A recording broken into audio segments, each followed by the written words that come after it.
Good morning, everyone. Welcome to PW Only IAS. दोस्तों, अगर हम बात करें आज के द हिंदू फ्रंट पेज की, तो यहाँ पर आप नोटिस कर पाओगे कि कल हैदराबाद के अंदर एक बहुत ही भयंकर आग लगने की खबर सामने आई। एंड इस पर्टिकुलर इंसिडेंट के अंदर एक ही फैमिली के 17 लोगों के मारे जाने की खबर है। दरअसल में हुआ कुछ इस तरह से था कि जो ग्राउंड फ्लोर था ना, वहां पर कुछ ज्वेलरी शॉप्स थी। एंड जो लोग थे वो उसके ऊपर वाली फ्लोर पे रहा करते थे। बट इस 3 स्टोरी बिल्डिंग में कल सुबह 6 बजे आग लग जाती है। एंड जिस वजह से जहां से वो सीढ़ियां थी, जहां से निकलने का रास्ता था, वो पूरा आग से एक तरह से रुक गया था। अब कोई रास्ता ही नहीं बचा वहां से नीचे आने का। और ऊपर से जो पूरा एरिया था थोड़ा क्राउडेड भी था, जिस वजह से पूरा एरिया आग के अंतर्गत आ जाता है। एंड इसमें टोटल 17 लोगों की डेथ की खबर हमारे सामने है। ऐसा बताया जा रहा है कि इसमें 8 बच्चे भी थे।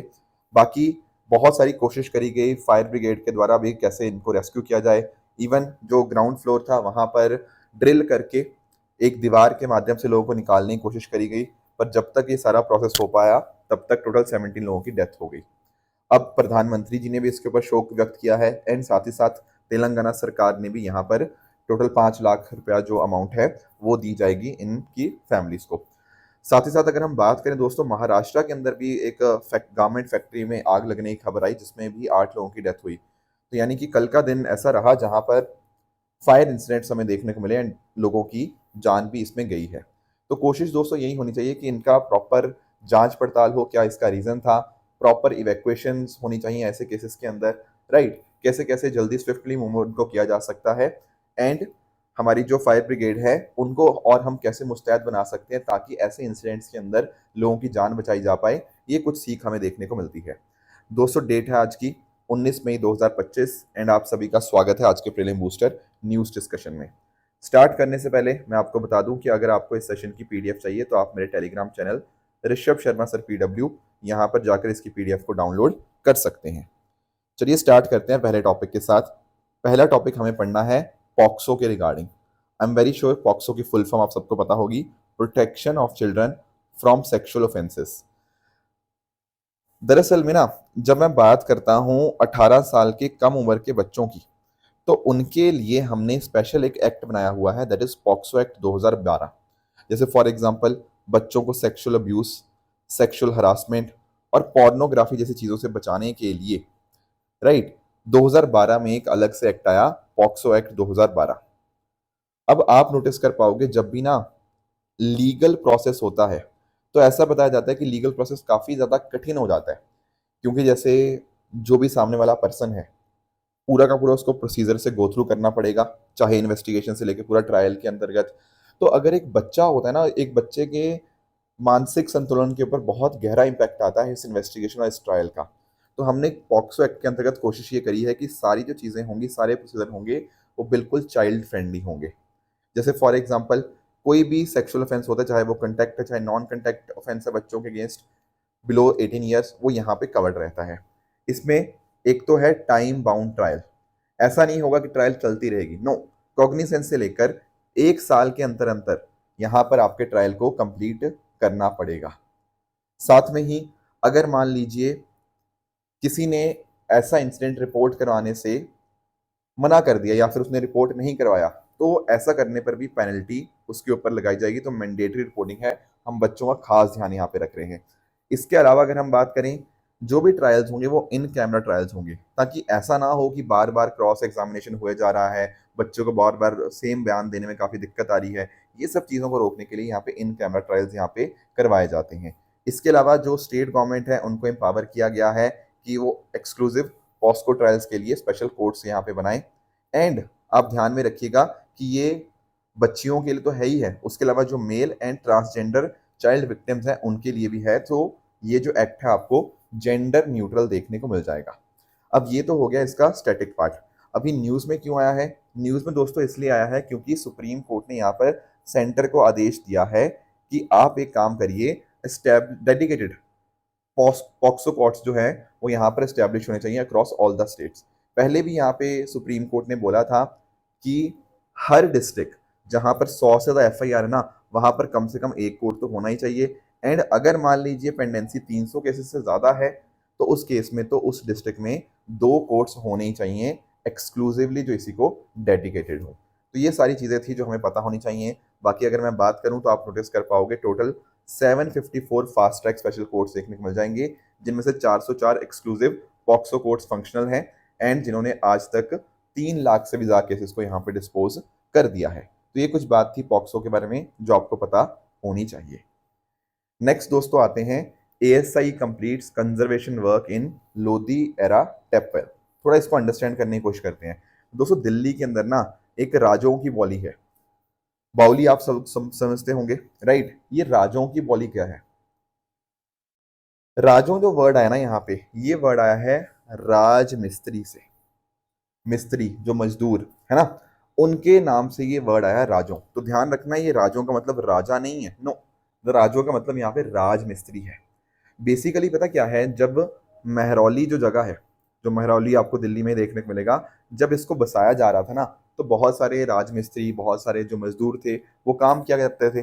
तो उस टाइम के ऊपर ये बाउली यहाँ पे बनती हुई देखने को मिल जाती है, जो पानी के लिए उनकी पूर्ति का काम करती थी। ये महरौली में है जैसे मैंने आपको बताया। इसके साथ ही साथ ये 1506 में दौलत खान जो कि लोधी डायनेस्टी के गवर्नर थे, उनके द्वारा यहाँ पे इसको बनाया गया था। आगे जाके इसको ट्रैवलर के रेस्टिंग प्लेस की तरह इस्तेमाल किया गया। प्लस यहाँ पर आपको इंडो इस्लामिक आर्किटेक्चर आपको देखने को मिल जाएगा।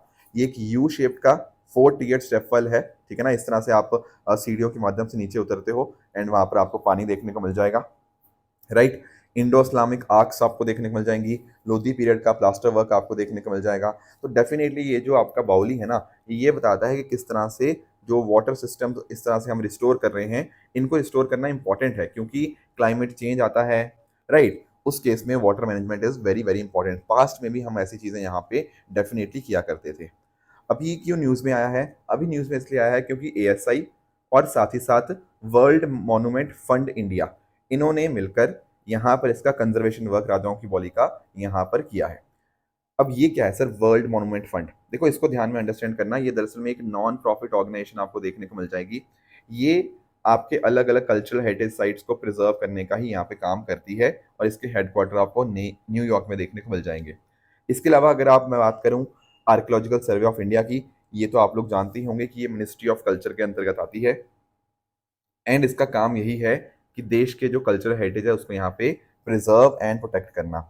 इनफैक्ट अगर मैं बात करूँ ना, आपका जो एक्ट है, ठीक है, एंशियंट मॉन्यूमेंट एक्ट, उसको यहाँ पर उसके रिगार्डिंग अलग अलग आर्कियोलॉजिकल साइट्स को, एक्टिविटीज़ को रेगुलेट करना हो गया, ठीक है ना। वो सारे काम यहाँ पर यही देखता है आपका आर्कियोलॉजिकल सर्वे ऑफ इंडिया। तो ये कुछ बातें थी जो आपको क्लियर होनी चाहिए। नेक्स्ट टॉपिक हमारे सामने है ऑपरेशन आहट। देखो इसकी फुल फॉर्म एक तो अंडरस्टैंड करो, it stands for action against human trafficking. अब मैं आपको थोड़ा समझाने की कोशिश करता हूँ। पहले तो आप ये समझो ह्यूमन ट्रैफिकिंग होता क्या है।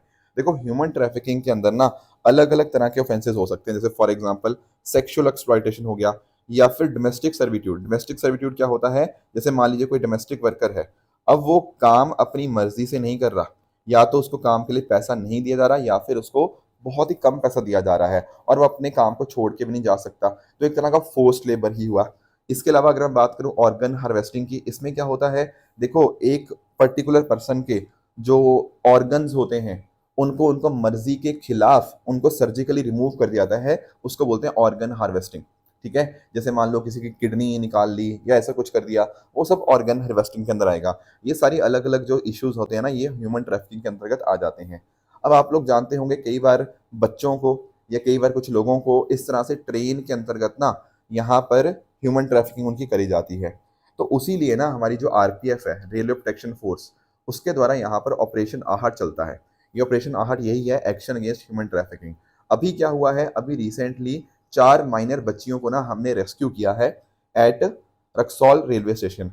दरअसल में आपको ये इंडो नेपाल बॉर्डर के ऊपर आपको एक रेलवे स्टेशन देखने को मिल जाएगा। यहाँ पर से 4 माइनर बच्चियों को हमने यहाँ पे रेस्क्यू किया है।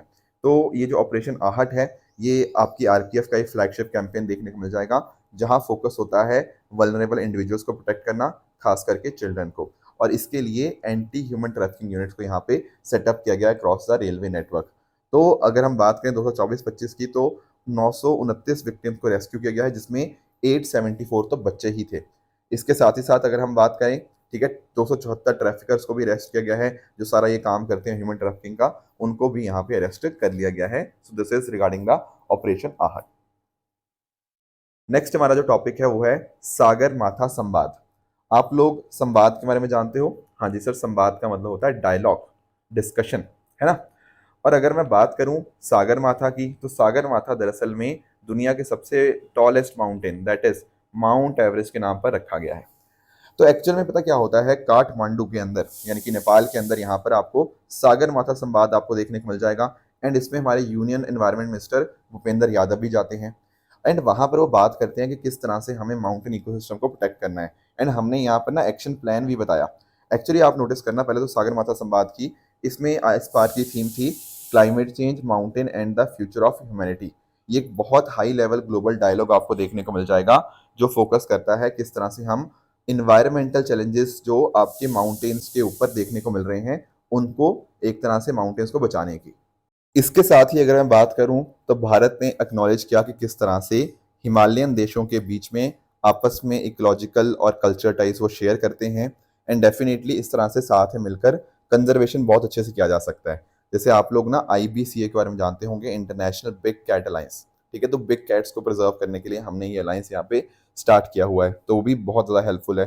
Plus at the same time अगर हिमालयन स्टेट्स की बात करें ना, तो यहाँ पर आप अंडरस्टैंड कर पाओ किस तरह से हमारी जो रिवर्स होती हैं उनके लिए इंपॉर्टेंट है, बायोडाइवर्सिटी कंजर्व करने के लिए, फॉरेस्ट कवर के लिए।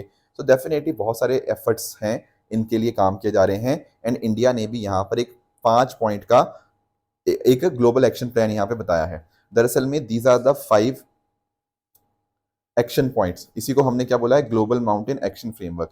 देखो पहला पॉइंट तो यहाँ पर क्या है, साइंटिफिक कॉपरेशन का। साइंटिफिक कॉपरेशन का मतलब यही है कि अगर मान लीजिए हम रिसर्च, कोलैबोरेशन ये सब बढ़ाते हैं, ठीक है ना, क्रायोस्फीयर जो हम जानते हैं ना, जहाँ पर बर्फ जमी होती है, ठीक है, हाइड्रोलॉजिकल साइकिल, बायोडाइवर्सिटी, इनके अंदर अगर हम पहली काम तो यही है कि साइंटिफिक कॉपरेशन हम बढ़ाएं। दूसरा है आपका क्लाइमेट रेजिलियंस। जैसे ना बहुत सारे डिजास्टर्स आ रहे हैं, एग्जाम्पल आपको देता हूँ, जैसे आपने GLOF के बारे में सुना होगा, ग्लेशियर लेक आउटबर्स्ट फ्लड। कई बार ऐसा होता है कि आपके ग्लेशियर का एक टुकड़ा यहाँ पर एक एरिया में जाके गिर जाता है, वहाँ एक नदी बन जाती है, फिर आगे फर्दर कोई टुकड़ा गिरता है या कोई और डिजास्टर आता है, तो एक तरह से ये पूरा का पूरा बह जाता है, ठीक है। एक तरह से बांध पहले बना होता है पर वो पूरा यहाँ पे फ्लो कर जाता है। एंड उस वजह से हमें यहाँ पे पूरा एरिया सबमर्ज होता हुआ देखने को मिल जाएगा। हमें सिक्किम के अंदर पिछले साल के अंदर देखने को मिला, पहले उत्तराखंड में अंदर देखने को मिल चुके हैं। तो इस तरह से हमें कहीं ना क्लाइमेट रेजिलियंस तरफ काम करना ही पड़ेगा। तीसरा जो हमने बताया वो है हमारी जो लोकल कम्युनिटीज़ है, माउंटेन कम्युनिटीज़ हैं, उनको हम एम्पावर करें, सस्टेनेबल टूरिज्म की तरफ हम यहाँ पे बढ़ें, ठीक है ना। वो कहीं ना कहीं सबसे ज़्यादा इंपॉर्टेंट बन जाते हैं लोकल कम्युनिटीज़। इसके अलावा चौथा जो पॉइंट है वो है ग्रीन फाइनेंस के रिगार्डिंग। ग्रीन फाइनेंस बात करता है जैसे for example UNFCCC framework convention on climate change, and साथ साथ जैसे पेरिस एग्रीमेंट था कि कैसे इन पर्टिकुलर कंट्रीज के पास प्रॉपर फाइनेंस होना चाहिए ताकि वो मिटिगेट कर पाए, क्लाइमेट अडेप्टेशन यहाँ पे कर पाए। एंड आखिरी पॉइंट है माउंटेन पर्सपेक्टिव्स। ये बात करता है कि माउंटेन इकोसिस्टम की कुछ यूनिक वल्नरेबिलिटीज होती हैं, वो सारी वल्नरेबिलिटीज जो है डिस्कशन में आए, ठीक है। ऐसा ना हो कि उनके बारे में बातचीत ही ना हो, तो अलग अलग नेगोशिएशंस के अंदर, अलग अलग सस्टेनेबल डेवलपमेंट एजेंडास के अंदर उनकी बातचीत डेफिनेटली होनी चाहिए। ये 5 जो चीज़ें हैं ये हमारे ग्लोबल माउंटेन एक्शन फ्रेमवर्क के अंतर्गत देखने को मिल जाती हैं। एक और टॉपिक दोस्तों जो हमें पढ़ना है वो है अगमिक टेम्पल्स इन तमिलनाडु। इसको अंडरस्टैंड करेंगे करंट कॉन्टेक्स्ट में। पहले एक बार अगमास के बारे में आप अंडरस्टैंड कर लीजिए। देखो अगम्स बोलते हैं, अगमास भी बोलते हैं, तो ये दरअसल में स्क्रिप्चर्स होते हैं, ठीक है ना। एंड ये तंत्र के बेस के ऊपर आपको टेक्स्ट आपको देखने को मिल जाएंगे। इनका मीनिंग क्या होता है, ट्रेडिशन, ठीक है, अगम का मतलब। पर आप यहाँ पे ध्यान रखना, इनके अंदर ना, इन टेक्स्ट के अंदर काफ़ी सारी चीज़ें डिस्कस्ड हैं। जैसे आपका फिलॉसफी डिस्कस्ड है, कॉस्मोलॉजी, मेडिटेशन के बारे में, 4 टाइप्स ऑफ योगा, मंत्रों का इस्तेमाल, टेम्पल कैसे कंस्ट्रक्ट किया जाना है, और बहुत सारी चीज़ें इनमें डिस्कस्ड हैं। पर जो सबसे इंपॉर्टेंट जो चीज़ आपको पता होनी चाहिए वो है टेम्पल कैसे कंस्ट्रक्ट किया जाना है, उसके जो रूल्स हैं ना, वो यहाँ पर अगम्स के अंदर यहाँ पे गिवन है। अब यही सबसे ज़्यादा इंपॉर्टेंट बन जाते हैं आपके अगमिक टेम्पल्स के लिए कि कैसे यहाँ पे क्या क्या रूल्स फॉलो करने हैं। एंड आप देखने को मिलेगा कि इन पर्टिकुलर स्क्रिप्चर्स के अंदर एक तो बात हुई है स्थल की। स्थल का मतलब होता है कोई जगह, कोई साइट, ठीक है। ये होली साइट्स होती हैं, ठीक है। जैसे फॉर एग्जांपल तिरुपति हो गया, ये एक स्थल हुआ, ठीक है। वहां पर कुछ स्पिरिचुअल प्रेजेंस है, वहां पर कुछ ना कुछ सेक्रेड आपको देखने को मिल जाएगा। दूसरा है आपका तीर्थ। तीर्थ का मतलब होता है कोई सेक्रेड क्रॉसिंग, कोई पिलग्रिमेज साइट। जैसे फॉर एग्जांपल अगर मान लीजिए कोई रिवर है, कोई लेक है, कोई टेम्पल है, कोई पिलग्रिमेज सेंटर है, उसको हम तीर्थ बोल देते हैं। जैसे रामेश्वरम, ठीक है, वो तीर्थ हो गया एक तरह से। गंगा मैया जो गंगा नदी है उसको एक तरह से हमने तीर्थ बोल दिया। एंड तीसरा है मूर्ति। मूर्ति का मतलब होता है आपका आइडियल, आइडल जो होता है, स्टैचू या कोई इमेज हो गया, उसको हम बोलते हैं मूर्ति। तो ये तीन चीजें होनी ही होनी चाहिए। इनको लिखा गया है संस्कृत और तमिल के अंदर। एंड अलग अलग आपको अगम की ब्रांचेस देखने को मिल जाएंगे। जैसे एक है शैव अगम्स, शैव मतलब लॉर्ड शिवा को जो डेडिकेटेड है। इसके अलावा अगर हम बात करें वैष्णव अगम्स, ये आपको लॉर्ड विष्णु को डेडिकेट देखने को मिल जाएंगे। इनको हम लोग पंचरत्न संहिता के नाम से भी जानते हैं। एक आखिरी है शक्त अगम्स, जो गॉडेस शक्ति के साथ लिंक्ड है। एंड इसी के बेसिस के ऊपर आप नोटिस कर पाओगे अलग अलग टेक्स्ट देखने को मिल जाएंगे। 28 हैं वो लॉर्ड शिवा को डेडिकेटेड हैं, गॉडेस शक्ति को 64 एंड वैष्णव को 108 आपको देखने को मिल जाएंगे। इसके अलावा आपको उप अगम भी देखने को मिल जाते हैं। ये कुछ सेकेंडरी टेक्स्ट होते हैं इसके एडिशनल जो देखने को मिलते हैं। अब आप नोटिस करिएगा जो अगम है ना, वहां पर अलग अलग फिलॉसफीज हैं। जैसे द्वैत फिलॉसफी भी है और अद्वैत भी। अब आप लोगों ने सुना होगा अद्वैत के बारे में। जब मैं बात करता हूँ ना अद्वैत की, तो ये जो फिलॉसफी थी ये आदि शंकराचार्य जी के द्वारा गिवन दी गई थी। उन्होंने बात यहाँ पे की थी कि जो आत्मा है और जो ब्रह्मा है, यानी कि जो इंडिविजुअल है और जो अल्टीमेट रियलिटी है, वो एक ही है। उन्होंने उनकी एक अल्टीमेट आइडेंटिटी की यहाँ पे बात करी थी, नॉन डुअलिज्म की वहाँ पे बात करी थी। और जब मैं बात करता हूँ द्वैत की, ये जो द्वैत का प्रिंसिपल था ये माधवाचार्य जी के द्वारा गया गया था।